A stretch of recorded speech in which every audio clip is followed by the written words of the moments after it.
बिस्मिल्लाहिर्रहमानिर्रहीम। अस्सलाम वालेकुम। उम्मीद करता हूँ आप सब खैरियत से होंगे। मेरा नाम अमीर हमज़ा और आप देख रहे हैं लर्निंग विद अमीर हमज़ा। मैंने कोडिंग के रिलेटेड एक वीडियो अपलोड की थी CS101 की, तो वो वीडियो आप लोगों को बहुत पसंद आई है और आप लोगों ने दोबारा से कमेंट किए थे कि जो है वो हमें और ज़्यादा कोडिंग के रिलेटेड मज़ीद जो है वो तफसील के साथ वीडियो। तो आज छुट्टी थी तो मैंने सोचा यार वक्त ज़ाया करने से बेहतर है, इधर उधर घूमने से बेहतर है कि आप लोगों के लिए कुछ ना कुछ जो है वो एक हेल्पिंग वीडियो बना दी जाए और ताकि आप लोगों के पेपर्स में आप लोगों का फ़ायदा हो जाए। तो सिर्फ़ और सिर्फ आप लोगों के लिए ये दोबारा से लेक्चर बना रहा हूँ। ये लेक्चर थोड़ा सा लेंथी होगा क्योंकि इसमें मज़ीद जो है वो एक्सप्लेनेशन दूंगा प्रोग्रामिंग की और प्रोग्राम्स जो है वो मज़ीद हल करेंगे।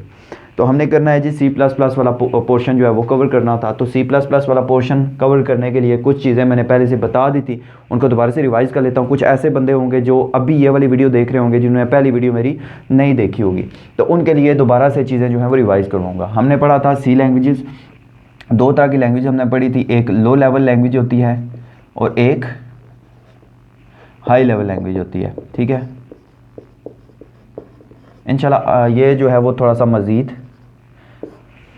लेंथी लेक्चर होने वाला है और ये मज़ीद इफेक्टिव होने वाला है आप लोगों के लिए क्योंकि बहुत सारी चीज़ें इसमें मैं कवर करवाने वाला हूँ। लो लेवल लैंग्वेज वो वाली लैंग्वेजेस होती हैं जो सिर्फ कंप्यूटर अंडरस्टैंड करता है और हाई लेवल लैंग्वेजेस वो वाली होती हैं जो सिर्फ इंसान जो है वो अंडरस्टैंड कर सकते हैं, यानी कि ह्यूमंस।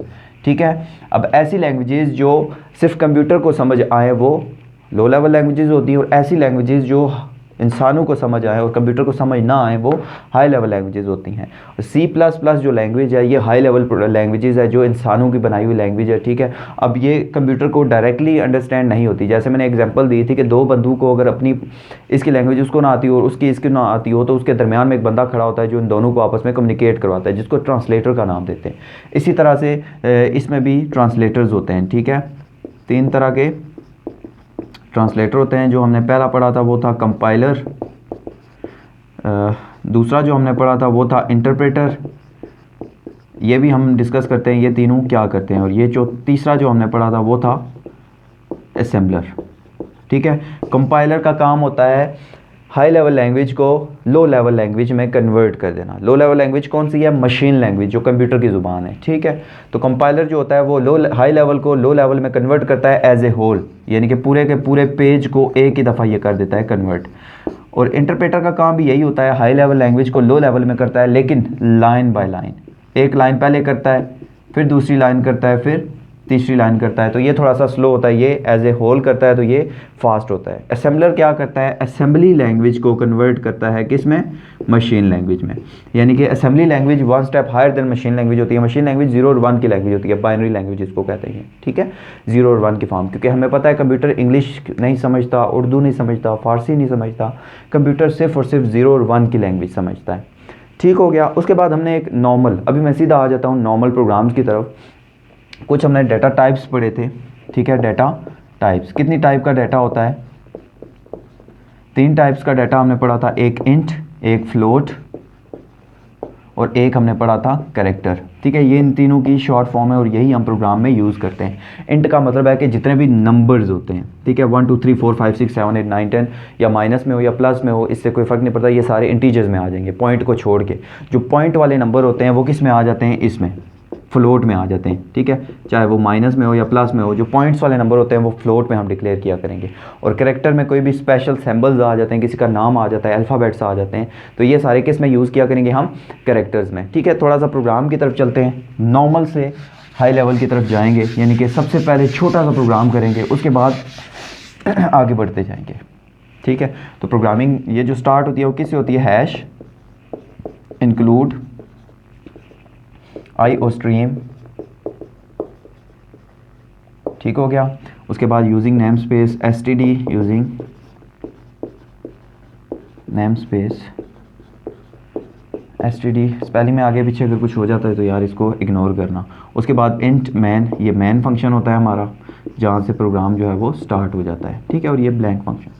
अब जो भी चीज़ लिखते हैं वो हम इस प्रोग्राम बॉडी के अंदर लिखते हैं। ये जो करली ब्रेसेस होती हैं ना, ये प्रोग्राम की बॉडी होती है, इसी के अंदर हम सारी चीज़ें लिखा करते हैं प्रोग्राम की। तो सिंपल अगर कोई भी चीज़, फॉर एग्जांपल मैं कहता हूँ मैंने अपना नाम डिस्प्ले करवाना है स्क्रीन के ऊपर, कि एक प्रोग्राम लिखे हैं जिसमें मेरा नाम जो है वो स्क्रीन के ऊपर प्रिंट हो, तो उसके लिए क्या करेंगे? सी आउट एक ऐसा फंक्शन होता है जिसके थ्रू हम कोई भी चीज़ स्क्रीन के ऊपर डिस्प्ले करवाते हैं और इसके पीछे जो है वो डबल एंगल जिसका मुंह जो है वो सी आउट की तरफ होता है।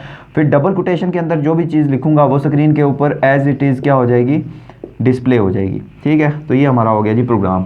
ये प्रोग्राम क्या करेगा, जब ये प्रोग्राम चलेगा तो आउटपुट आएगा इसका, स्क्रीन के ऊपर जस्ट लिखा हुआ आएगा हमज़ा। ठीक है, इससे आगे थोड़ा सा चलते हैं। फॉर एग्जांपल मैं कहता हूँ मैं अपना नाम, अपनी क्लास, अपना रोल नंबर, ये 3 चीज़ें स्क्रीन के ऊपर डिस्प्ले करवाना चाहता हूँ। तो ये सारी चीज़ें आप लोगों ने बस याद रखनी है। ये 3 चीज़ें हर प्रोग्राम में पहले लिखी होंगी।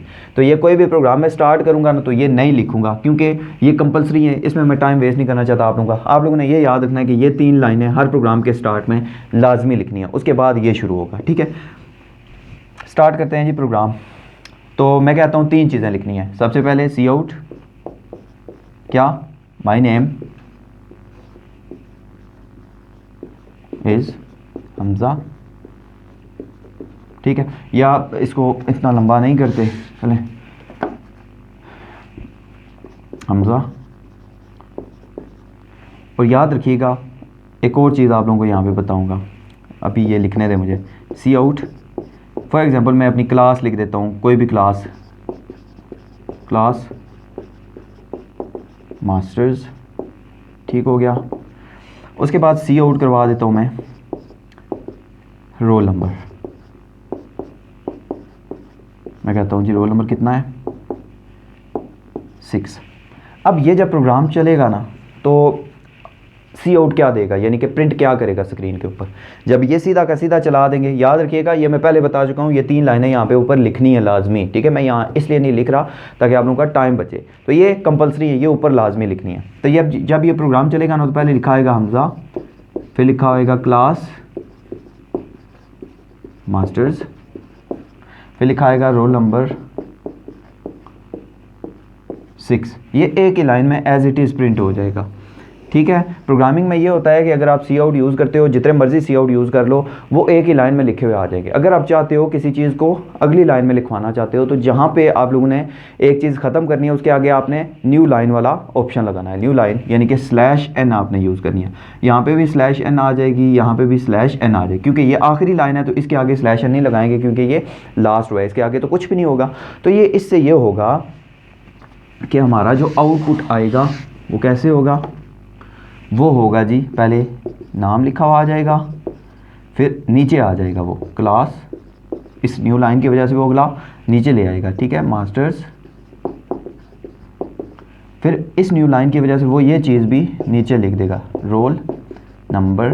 तो ये देखें अब ये बिल्कुल सही लग रहा है, यानी कि हर चीज़ अलग अलग है, जो कि हमें समझने में आसानी हो रही है। ये होती है सिंपल चीज़।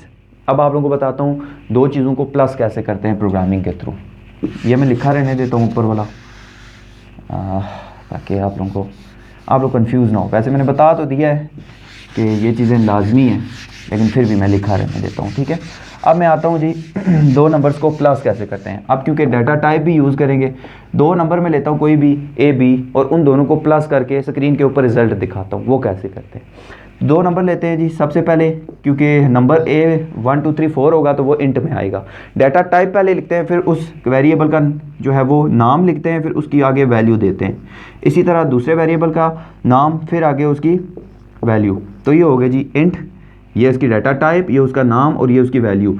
ये होती है पूरे को कहते हैं हम, अगर वेरिएबल हम सिर्फ वेरिएबल लिखें तो वो होती है डाटा को डिक्लेयर करना। ठीक है, वेरिएबल को डिक्लेयर करना।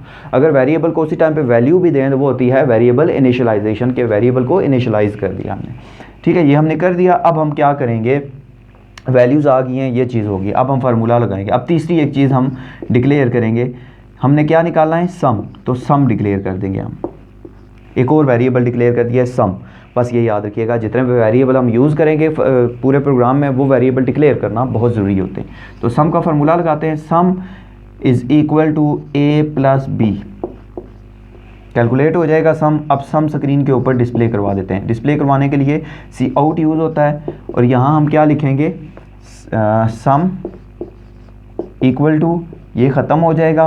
और इसके बाद बाहर हमने वही चीज़ लिखनी है जो हमने प्रिंट करवानी है। अब इससे होगा क्या, प्रोग्राम हमारा एंड हो गया। इससे ये होगा A की वैल्यू 5 है, B की वैल्यू 10 है। A + B यानी कि 5 + 10 कितना हो गया, 15। सम में कितना सेव हो गया 15। अब सम की वैल्यू है 15। जब सी आउट होगा तो डबल कोटेशन के अंदर जो चीज़ होती है वो एज इट इज़ स्क्रीन के ऊपर प्रिंट हो जाती है। ये आउटपुट लिख रहा हूँ, ठीक है। और इस सम की जगह इसकी जो वैल्यू आई है ना वो आ जाएगी 15। तो ये स्क्रीन के ऊपर क्या आ जाएगा, डिस्प्ले आ जाएगा। ये था सिंपल सा। अब थोड़ा सा आगे चलता हूँ कंडीशनल स्टेटमेंट्स की तरफ। कंडीशनल कौन सी होती हैं, इफ़ एल्स स्टेटमेंट, ठीक है। अब मैं आ जाता हूँ इफ़ और इफ़ एल्स स्टेटमेंट। तो सीधा इफ़ एल्स पे ही चलूँगा, ठीक है। इफ़ एल्स में पास फेल वाला मैंने आप लोगों को कल समझाया था, यानी कि पिछले लेक्चर में। तो यहाँ पे भी हम थोड़ा सा उसी चीज़ को लेके चलते हैं जी, इफ़ एल्स के रिलेटेड, ठीक है। तो इफ़ एल्स के लिए ये 3 लाइनें तो हमें पता है जी लिखना ज़रूरी है। अब यहाँ से प्रोग्राम स्टार्ट कर रहा हूँ मैं, ठीक है। मैं कहता हूँ एक क्या ले लेता हूँ, 2 नंबर ले लेता हूँ। क्या ले लेता हूँ, 2 number. Int a is equal to 3, b is equal to 4। ये 2 नंबर मैंने ले लिए हैं। अब इफ़ का यूज़ करते हैं। If a greater than b, cout कि अगर a b से बड़ा हो तो स्क्रीन के ऊपर दिखा दें a इज़ ग्रेटर या लार्जर, ठीक है। मेरी इंग्लिश थोड़ी सी ख़राब है, देख लीजिएगा, सेंटेंसेस को इग्नोर कीजिएगा। अब अगर a b से बड़ा है तो सी आउट कर दें a इज़ ग्रेटर, अगर नहीं है तो एल्स वाली स्टेटमेंट चलाएं। तो एल्स सी आउट, अब जाहिर बात है अगर a बड़ा नहीं है तो b फिर बड़ा होगा, देन b इज़ ग्रेटर। बस जी इतना प्रोग्राम है। अब वो चेक करेगा, a की वैल्यू 3 है, b की वैल्यू 4 है। कंडीशन देखते हैं जी, 3 बड़ा है 4 से, क्या ये कंडीशन सही है? नहीं ठीक, क्योंकि 3 4 से बड़ा नहीं होता, छोटा होता है। तो इसका मतलब ये नहीं चलाएगा वो। अब ये गलत हो गई है। जब ये गलत होती है तो वो सीधा किस पे जाता है, एल्स पे। एल्स में जो चीज़ लिखी होती है वो स्क्रीन पे आ जाती है। तो स्क्रीन के ऊपर लिखा आ जाएगा b इज़ ग्रेटर। तो ये इफ़ एल्स का काम होता है। इसी तरह आप कुछ भी करना चाहो ना इफ़ एल्स से आप कर सकते हो। मेनली जो आप लोगों के कमेंट्स आ रहे थे वो आ रहे थे लूप्स के रिलेटेड। तो लूप्स को थोड़ा सा एक्सप्लेन करते हैं कि लूप क्या होता है और लूप को कैसे यूज़ करते हैं। और ये मोस्ट इंपॉर्टेंट टॉपिक है, लूप तक ही करेंगे क्योंकि अभी तो यार आप लोगों को पता है टाइम आप लोगों का फाइनल टर्म का बहुत कम रह गया है। तो मोटी मोटी जितनी भी चीज़ें हैं प्रोग्रामिंग की वो मैं सोच रहा हूँ इस वीडियो में कवर करवा दूँ आप लोगों को। फिर आप लोगों को बताऊंगा कि आप लोगों को शॉर्ट क्वेश्चंस या एमसीक्यूज़ या किस तरह के क्वेश्चंस आएंगे। इस वीडियो को एंड तक देखते रहिएगा। एंड वाला पार्ट जो होगा उसमें आप लोगों को बताऊंगा किस तरह से एमसीक्यूज़ और क्वेश्चंस बनेंगे आप लोगों के इस प्रोग्रामिंग से। लूप क्या होता है।